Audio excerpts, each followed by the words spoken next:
From Southern California, this is The Circle of Insight, a show about everything in psychology. Hear the latest in news and views on psychology. Our motto is simple: wherever there is psychology involved, we are there. And now, here's your host of The Circle of Insight, Carlos Vasquez. Welcome, everyone, and thank you for joining us again for another wonderful show as we continue the exploration through the deep web. The deep web has been a mysterious site that nobody knows where it is. It's a network nobody can really find unless you know how. But besides that, we're going to find out if anybody else is in there that shouldn't be in there, who's in there, and what's going on. With us today, we have a special guest, Alan Pearce, journalist and author specializing in the deep web and counter-surveillance. Thank you for joining us, Alan. Carlos, thank you so much for having me. This is going to be interesting today. We're really going to get into the nitty-gritty of the deep web. I know the first episode we talked a little bit about the history and what it was. I guess the first question for me, does the government really monitor us? Yeah, absolutely. Okay. How do you explain this in such a way? You know, of course they do. Every government wants to know what its people are saying and thinking. It's kind of obvious. They used to use opinion polls. They used to do all sorts of things. Now they can be more technical. They can do it in such a technical way. They have algorithms following Facebook and Twitter feeds and all the rest of it, and they're picking up on keywords, and they're picking up on the sentiment of what people are saying, and this is being analyzed and regurgitated as reports or whatever in one form or another. That's at a really basic level. They're going through people's emails. They're looking at everything. They're supposing you have a Google account, a Gmail account for your free email. Right? First and foremost, Google are reading every word you send and receive. They're looking for keywords so they can bombard you with advertising. If you say you want to go, you mention Rome, Italy to a friend in an email, right? Sit back and wait, because you're going to be bombarded with advertisements for cheap flights and hotels in Rome. Right? Really? Now, oh yeah, absolutely. That's exactly, how do they make money? Nothing's free, right? They say, right, you know, if you're not paying, you are the product, and it's so true, right? This is how they're making the internet pay. Now, if they're doing that, the government would be stupid if it didn't piggyback on the back of that, and it has to be, because they'd be stupid if they didn't. And we know from the Edward Snowden revelations that they're doing precisely that and considerably more. Now, you mentioned that if we say certain key words, which I don't typically have a problem with, if they say words like bombing on Thursday or something like that, that they would trigger something. But then think it through.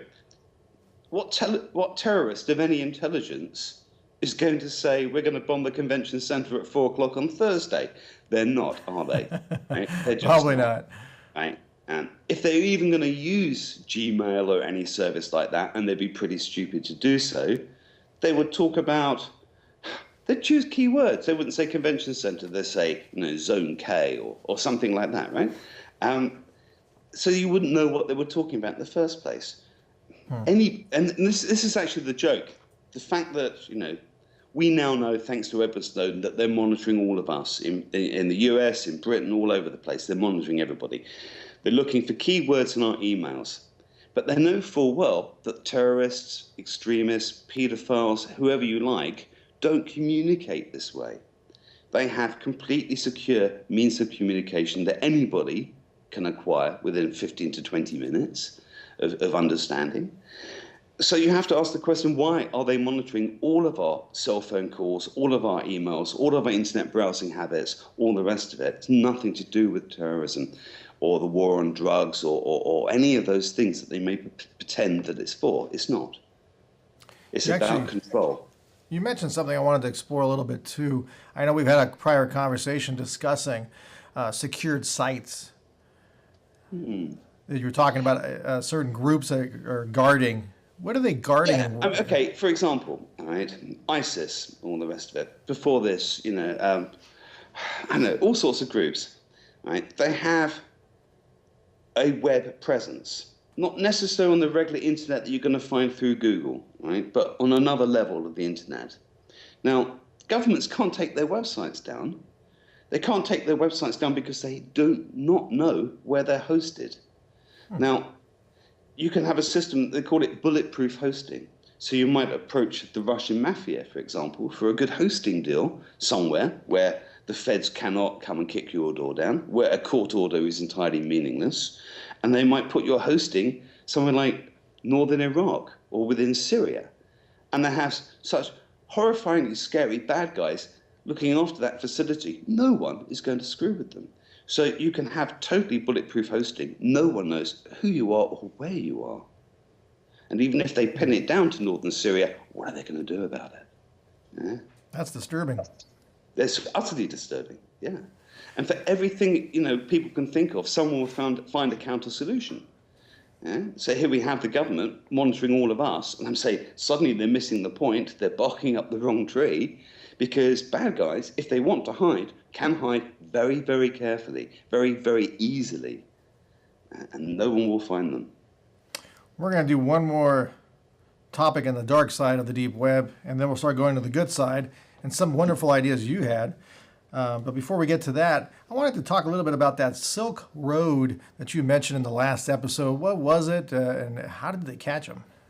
Well, the Silk Road is one of many what you might call black marketplaces. They vary. There's many, many of them. The Silk Road dealt primarily, let's say, in drugs. Cannabis, ecstasy, heroin, all the rest of it.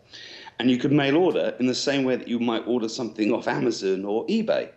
And you would pay for it with a digital cryptocurrency, such as the Bitcoin, which again, if you're careful, becomes untraceable. And you can buy it with a PayPal account or a Visa credit card, MasterCard, anything. And you can mix this money around so it's completely, if you wanted to launder money, way to go. Wow. So, how did they find the Silk Road? Well, what they did, they planted somebody in the audience, as it were, and he was a regular commentator on the bulletin board. So what is the site that sells the drugs and all the rest of it? There's always a complimentary bulletin board. It's all about making people feel comfortable that no one's being ripped off, and you can discuss anything openly. Right? And if you've got a problem, just say so, and it's dealt with immediately. They can only work on trust because there's so many, scam artists out there who will ruin everything. So they work on trust. Very, very painstakingly, Homeland Security planted a mole in there who worked his way up through the bulletin board, became an administrator on the site. Once he was administrator on the site, he worked his way up higher still to eventually he's got access codes to all the rest of it. They found that the website was hosted in Bulgaria, I believe. They found that hosting site, not so smart, not as good as, say, Iraq or Syria. They hacked into that server, and they found hundreds, who knows how many other sites doing other illegal activities, and through that route brought them down. It wasn't technological, it was just good cop work. Wow, hundreds more. Maybe. We don't know. We just don't know.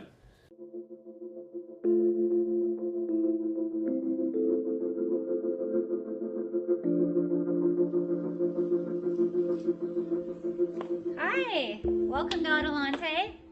This is Adelante Recovery, and my name is Yvette Kuglin, and I'm part of the staff. Adelante Recovery Center has helped people in dual diagnosis for 5 years. We accept most PPO insurances and provide luxury accommodations and 24-hour support. To speak with an admissions counselor, call 1-888-242-4450. A lot of time we don't even know what's wrong with us, and sometimes we need to get away to figure that out. So if you want to go for a little retreat out in Corona Del Mar, which is a confidential location, we're here to help. So we're only a phone call away. Thank you. Well, let's go to the good side now. I know there's something being tried in some states out here in America where they're using crime algorithms to try to predict hotspots, they call them. Are you familiar at all with that? I am. I find it horrifying. It is the stuff of science fiction. Philip K. Dick, one of my favorite sci-fi authors, wrote about this some time ago. They made the film Minority Report. And it's basically pre-crime. Okay, I'll give you an example. Somebody may have a belief that solar sunspots could knock out all the electricity. Right? It's not an outlandish proposition. Right? They may think that if this were to happen, I need to protect myself. I need to buy food stores, dry goods, all the rest of it. I should really buy some firearms. I should buy some manuals about survival and all the rest of it. You start looking at those things on the internet, and suddenly you look extremely suspicious, right? Extremely suspicious.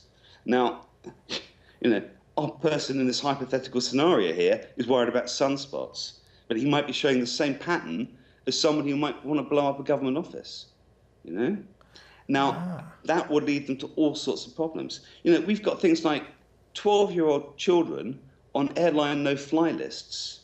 There's Mickey Hicks of New Jersey. He's been on an airline no-fly list since he was 2 years old.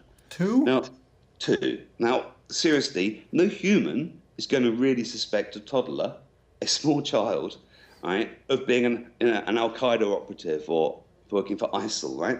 That's computers. And if we start using algorithms to analyze our life patterns, it's going to lead to all sorts of problems. Wow, you're absolutely right about that. So let's now go to the part where you say in your book, journalists can actually take advantage of the deep web for good. Well, just simply, supposing, a whistleblower, somebody approaches a news organization, they want to, they're working for major corporations, they say it's an oil company, the oil company have done some terrible things, that person wants to blow the whistle. Now, in the same way that the governments are monitoring everything, corporations really are. And certainly from a journalist's perspective, your biggest threat is probably not from the state, it's from corporations. So if a journalist was writing a story about a large oil company doing something really wrong, right, they would want to know about it. And they'd want to probably read your story before you type the last full stop. So it's in their interest to monitor journalists, and they will do. And I have to say, most journalists are not technically orientated, their minds are elsewhere. They do not take the precautions they could do. Most of the precautions are exceptionally easy. It's child's play, to be honest. Nothing needs to be technical. I cannot set up a home TV network or something and have it work properly without going wrong. So everything I do, I aim it at people who are not technically orientated, and most of it is about hiding in plain sight, for example. I teach people, if you think you're being monitored, do exactly what you're doing all the time, every day. Keep, updating your Facebook status, send emails, send all the rest of it, arrange meetings, all the rest of it, because that's what they're watching. Let them watch that and go off and do it somewhere else. Go to just get a USB thumb drive, for example. You can install simple little programs on that, connect that to any computer, not in your own home, say, somewhere else. And they won't know who you are or where you are, and they can't monitor you. They don't know it's you doing it because you're not saying your name, right? And you're pretending to be in Finland or someplace. So how do they know? And so let them monitor what they think you're doing and get off and do it somewhere else. That's how I train journalists. It's that simple. That's we don't have to encrypt, all your emails with this complicated stuff. You don't have to do any of that because most people will give up. And even if you master it as a journalist, the whistleblower at the other end may not do that. And the whole thing breaks down. And most whistleblowers, I have to say, will use their own email when they contact a news organization, or they use their phone, all of which are being monitored. Right? People are waking up slowly, but that's been the pattern until now. Let me ask you this one question. I know I didn't have this on the list, but is China and Russia, are they big proponents of infiltrating? They're major players in this. They're probably smarter than the rest of us. Edward Snowden gives us the indication the NSA and Britain's GCHQ are all over everything, and I don't doubt for a minute that they are. Equally, don't think China doesn't watch every single person inside China who has an internet connection. Of course they do. They have the Great Firewall of China. There's ways around this. That is slightly technical, but not too so. They monitor everything. They have their own Facebook, they have their own eBay, they have all the rest of it. They're kind of narrowing it. And if we're not careful, this is what's going to happen to a lot of countries. They close in. But no, for sure, China's doing it. And also they're thinking of it in terms of weaponizing the internet. As more and more facilities are connected to the internet, say a power station, for example, an airline, it's possible to get into that power station digitally and switch everything off. It's possible to take over the controls of a plane. There are people who claim this, I can't say how true it is, that with an Android telephone, they can take over a lot of the cockpit controls from inside the aircraft. Jeez. I'm not flying anywhere anytime soon. Wow. And how can you defeat that? You know, when you're checking in for a flight, you can't defeat that. No. Well, our last question for today's show, you were mentioning, as we talked off camera before, that there's a big threat to the internet. What were you meaning by that? Well, we've talked already about the government monitoring everything. And it's going to get to the situation where it's a bit like North Korea or the old East Germany. As people wake up to what's going on, they realize that they can't talk openly anymore. And that will have a really adverse effect on the internet, really adverse effect. That's one. Commercial, you know, we're looking at not an information superhighway, but perhaps an expensive toll road where everyone's trying to find ways of making the internet pay. If you wanted to go away now and have some interesting reading, type net neutrality into a search engine and see what's happening there. There's been a lot of developments recently. But what it effectively means is there are people who want to slow down other traffic and prioritize traffic that pays. So if you've got a credit card, right, you get a nice fast internet. You don't have a credit card, you get a slow, useless, rubbish internet, right? So that's another threat. The third threat is all the criminals. You know, they reckon the streets are safer today because so many criminals have migrated online, where they can carry out their crimes in the comfort of their own living room. Most confidence tricksters, they're inside dating sites and they're offering us amazing bargains and they're doing all sorts of things. We're getting all this crazy email every day, right? And they're setting traps for us. You can go visit a website. You know, maybe you got a link on Twitter or something, or somebody sent you an email and it looks like an interesting link. You follow that, and your computer will be immediately infected with a drive-by download. Once they can put anything inside your computer, in the same way you visit, say, the NBC website, they put a cookie in your computer to monitor your behaviour, your interests on that particular website, to see where else you're going, and to actually sell that information on to advertisers. In the same way they do that, bad people can put spyware inside your machine. And it may do it all sorts of things. It could be your cell phone, and it might want to follow all your movements. It might want to get inside your contacts book and take over your contacts book and pretend to be you and ask your friends to send money in an emergency that you're actually not experiencing. They can do all sorts. So criminals, if they're limited by their imagination and people's gullibility, we all must wake up. In the same way that you might teach your child not to talk to strangers or how to cross the road, and we should all have the same understanding of the internet. It's a hostile environment, and it's a hunting ground for so many people. Everyone needs to wake up, everybody. And I've written a book for journalists because I see journalists at the sharp, pointy end of all this. But the same is true of everybody. Everyone that uses the internet needs to know these things, needs to know how vulnerable they are. And if you want to have a private conversation with somebody about something that you really don't want to ever, see the light of day, could be anything. Could be organising your sister's wedding or something, anything. And you want to keep it private, and you can. And it's very easy. You just have to know how. And I show you how in the book. And none of it's illegal. It's just about being smart, really. That's fabulous. Thank you so much again, Alan. That was fantastic. Once again, for everybody, Deep Web for Journalists, a book you must get. It's a fantastic read, and also to protect yourself, protect your family. Thank you again, Alan. Thank you, everyone, for joining us. We'll see you all next time.